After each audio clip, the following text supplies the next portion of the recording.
er ist zur Hausärztin gegangen, gell?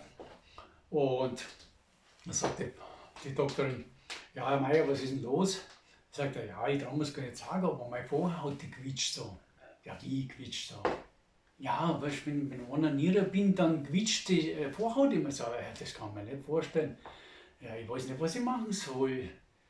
Naja, ist jetzt nicht mein Fachgebiet, hat sie gemeint, aber ich schaue mir das auch mal an. Gell.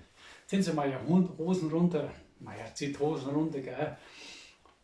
Frauen im Zipfel, Vorhaut runter, Vorhaut rauf. Er sagt, ja, da quietscht nichts, ich kann nichts feststellen. Ja, der Mensch schneller da. Und er fängt die Dinge an zum Reiber, gell. Ja, wird immer geil und explodiert.